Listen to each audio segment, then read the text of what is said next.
Galerinha, ó, os minutinhos finais, muito importante. Muito obrigado por tentar, cara. É só isso que eu preciso que tu faça, que tu tente. Pode errar à vontade, mas se não tentar, tu amarra as minhas mãos. Pega a água fria, pega a água quente e faz o famoso que macete. Que macete na água fria, que macete na água quente. Beleza. Massa de água fria. Czinho da água. Temperatura final. TF, não sei. Inicial, 10. Show de bola. Água quente, massa de água quente. Czinho da água. Temperatura final, não sei. Inicial, menos 80. Show de bola. Agora que eu sei uma equação para o calor recebido e para o calor perdido, vamos para o princípio da troca de calor. Mas vamos lá, como é que eu sei quem é que perde e quem é que ganha? O calor flui do corpo quente, então o calor vai do quente para o frio. Esse aqui vai perder e esse aqui vai receber. Mas o mais interessante é que se tu errar isso, tu não erra a questão. Porque na hora de a gente ir para o princípio das trocas de calor, calor recebido mais calor perdido igual a zero. Se tu trocar a posição, não vai alterar a resposta. Mas é importante saber reconhecer de qualquer maneira. Calor recebido, 30 que multiplica TF menos 10. Calor perdido, 70 que multiplica TF menos 80 igual a zero. Fez o chuveirinho, 30 TF menos 300 mais 70 TF menos 5.600 igual a zero. 30 com 70, 100 TF. Menos 300 com menos 5.600, menos 5.900. Passa para o outro lado, mais 5.900. Está multiplicando, passa dividindo. Temperatura final, 59 graus Celsius. Fiquei extremamente feliz.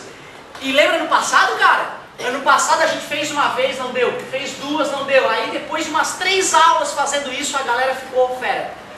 Esse ano não, cara. Esse ano é só esse tempinho mesmo e já era. Quem tiver com dificuldade, claro, vai ter que trabalhar um pouquinho mais nesse tipo de questão, fazer mais exercício. Mas eu quero esses minutos finais. Eu preciso dos minutos finais, só um pouquinho. Senão eu vou me sentir extremamente mal de não ter terminado no mesmo ponto nas 2 turmas. E vai dar certo, se a minha câmera não acabar a bateria. Negócio é o seguinte, galera. Negócio é o seguinte. Lembra? Diagrama de fases? Estudado no passado, né? Eu gosto de fazer o aluno entender de onde é que surge o diagrama de fases. Por isso eu trago para a sala de aula essa máquina super moderna. Lembra dela?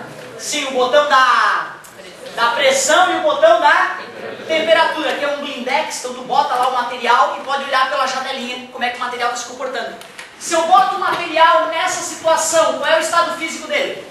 Sólido, né? O líquido não pode ficar, se tu vê uma coisa líquida no formato de um cubo, procura um padre para benzer o lugar, né? Se tu vê uma nuvem em forma de cubo passeando por aí também, alguma coisa errada está acontecendo, não é isso? Está no estado sólido. Fechou o blindex da... Vou botar aqui as presinhas, pronto, ó, tá. Fechou. Qual é a pressão lá? É uma atmosfera. Estávamos aqui na Terra fazendo a experiência, fechei a janelinha com uma atmosfera. Então eu vou começar o estudo bem longe do zero, eu vou começar o estudo lá em cima. Está no estado sólido, é até bom eu adotar o estado físico para não me esquecer, sólido.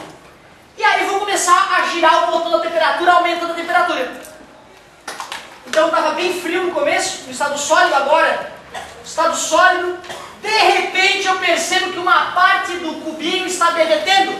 Eu vou marcar o momento em que isso aconteceu. Opa, ali. Nesse ponto começou a passar do estado sólido para o estado líquido. Anotei ali, estado líquido. Aí no visorzinho eu já estaria vendo uma pocinha, não é isso? Está líquido, aumenta mais a temperatura. Opa, líquido, ainda líquido. Aumenta mais, líquido. E de repente, o que está acontecendo? Começou a vaporizar. Eu vou marcar o momento em que isso aconteceu. Marquei o momento em que isso aconteceu.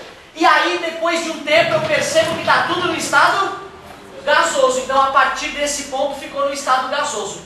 Vocês concordam que eu só monitorei a passagem na pressão de uma atmosfera? Ah, mas será que acontece diferente em outra temperatura? Deixa eu ver. Vou devolver lá para o estado sólido, vou botar numa forminha, né? Para poder ficar nesse formato bonito, ó. Certo? Beleza? Vou aumentar um pouco a pressão cima, pressão maior que uma atmosfera, beleza? Esquenta, esquenta, esquenta. Tu acha que vai precisar de mais ou de menos temperatura agora para ir para o estado líquido? Quem fala menos está pensando na água do dia a dia. E é verdade, a água é anômala, mas a maioria das substâncias vão necessitar maior temperatura. Então, se passou nesse momento para o estado líquido, com uma pressão maior vai ter que ser mais em cima a temperatura, um pouco maior a temperatura para ir para o estado líquido. E para ir para o estado gasoso? Maior também. Isso funciona também para a água, maior também. E se eu fosse fazer experiência abaixo da pressão atmosférica?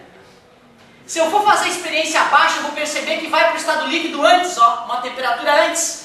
E vai para o estado gasoso também numa temperatura antes. A cada vez que tu baixa a pressão, pessoal, o ponto onde fica líquido e onde fica gasoso começa a ficar cada vez mais próximo um do outro. Estranho isso para a tua realidade, tu não conhece essa realidade abaixo da pressão atmosférica. E o pior, meu querido, quando tu vai fazer o estudo numa pressão super baixa, tu marca o momento que passa do sólido direto para o gasoso, não fica líquido. Eu achava que era mentira. Antes de eu ir para o laboratório e ver com esses olhos que a terra é de comer, eu achava que era mentira, que era a balela dos estudiosos. Mas não, tu vê um cubo de gelo e na tua frente tu vê ele virando fumaça, sem passar uma gota para o estado líquido. É a tal da sublimação. É a tal da sublimação. E depois que tu passou meses no laboratório fazendo essa experiência, tu liga os pontos e tens o famoso diagrama de fases. Pô, o diagrama de fases não é uma coisa do além, gente, é uma coisa simples de entender se tu entende o funcionamento dessa máquina e tem paciência de ir anotando os pontinhos onde muda o estado físico. O que eu preciso de ti? Eu preciso que tu saiba o nome de alguns pontos que eu vou marcar aqui no gráfico e também preciso que tu saiba reconhecer os estados físicos. Ou tu acha que no vestibular o cara vai escrever onde é sólido, onde é líquido e onde é gasoso? Não vai não! Como é que tu me dá uma dica, como é que tu pode reconhecer onde é que é sólido? Ou tá bem frio, né? Quando as coisas estão bem frias, não congela? Então é do teu dia a dia, tu tem que saber que aqui é sólido. E se tu pega o estado sólido e começa a esquentar, fica líquido. Não vai esquentar lá na pressão zero, né? Porque tu não vive na pressão zero, tu vive numa pressão relativamente alta. E se esquenta ainda mais? Gasoso. Outra coisa. Alguém lembra o nome daquele ponto B? Quase. Vou dar o nome e tu vai me dizer o que acontece. É o ponto triplo. O que está acontecendo quando a substância está nessa temperatura e nessa pressão? Os três estados físicos estão ao mesmo tempo presentes. É uma coisa louca. Imagina, tu vê água líquida, cubinhos de gelo flutuando na água e vapor d'água em cima. Tudo ao mesmo tempo. Tudo em equilíbrio. Loucura isso, né? O cara só acredita nisso quando vê com o próprio olho. Quando tu escuta alguém falar disso, isso é mentira. Até parece, mas existe. Existe a temperatura e a pressão nas quais água líquida, água sólida e água do estado gasoso, todas estão juntas felizes. Loucura. Ponto triplo. O nome é justo? Porra, triplo. 3 estados físicos, justo, né? Ali sim, ó, o ponto D é que é o famoso ponto crítico. O que seria esse ponto crítico? Acima da temperatura do ponto crítico, pessoal, qual é o estado físico que existe? Gasoso. E aí a gente chama ele de um estado especial, dá uma olhada. Isso aqui tudo é gasoso, né? Abaixo dessa linha ou acima dessa linha. O estado gasoso abaixo dessa linha é chamado de vapor. O estado gasoso acima dessa linha é chamado de gás. Qual é a diferença? O vapor, se tu aumenta a pressão, pode ficar líquido ou até... Agora, o estado gasoso pode aumentar a pressão infinitamente, o estado de gás. Tu pode aumentar a pressão infinitamente, vai continuar no estado gasoso. É por isso que as estrelas são gasosas. Mesmo tendo uma pressão muito, muito alta, mesmo o átomo de ferro, que a gente só conhece basicamente no estado sólido, né? Lá dentro da estrela ele está quicando para cima e para baixo no estado gasoso. Para que tu consiga fazer a tarefa relacionada a essa parte, eu quero também que tu leia uma partezinha. Então só vou passar a tarefinha para finalizar. Antes que a minha bateria acabe, porque está acabando, meu Deus. Ó, eu queria que tu arriscasse a respeito disso que nós estamos discutindo? Apenas a página 116. Página 116. Só que tem que ler ela para poder matar a questão. Porque naquela leitura ele te conta o nome dessas linhas, ó. E isso aí, infelizmente, não vai dar para eu falar agora. Eu vou escrever só aqui o que é o ponto crítico.